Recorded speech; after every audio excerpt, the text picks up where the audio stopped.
Insulin. Alam nyo ba ang katotohanan sa insulin? Tara pag-usapan natin.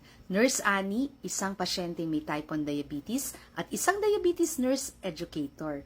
So myth number 1, insulin is a cure for diabetes.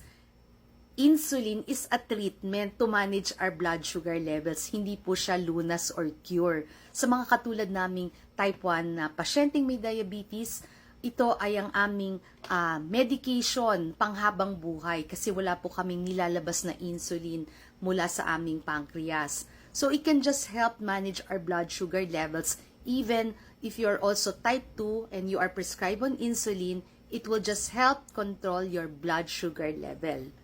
Myth number 2, taking insulin means you failed to manage your diabetes. Kasalanan mo.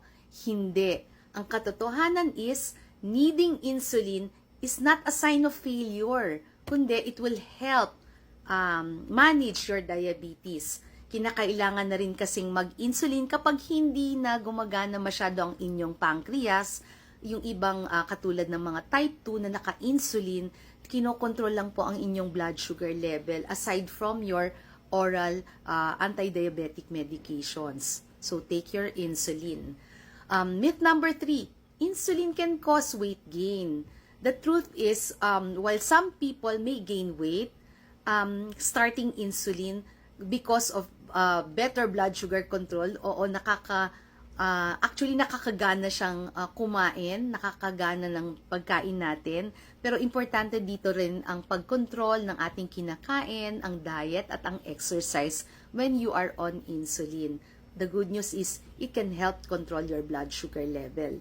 Number 4, you cannot take insulin if you're on oral medications. Mali, kasi katulad ng nasabi ko nga, maaring kayo ay niresetahan ni doktor ng insulin plus oral tablets. So, you have to take it pa rin to help control your blood sugar level.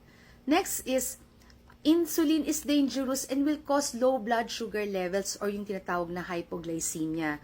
While you're on insulin, you have to manage it correctly. You have to do that proper timing, yung pag-i-inject as prescribed by your doctor, and also regular monitoring of your blood sugar levels.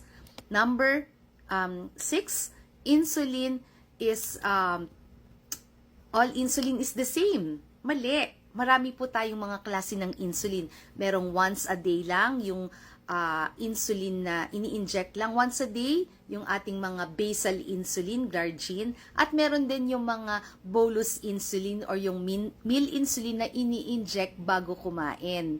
Or meron ding combination or mixed type of insulin.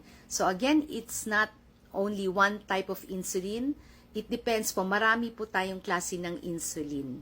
So yun lang po, marami pa tayong myths and facts about insulin. What's important is we have to understand the importance of insulin. It can help control and manage our blood sugar levels.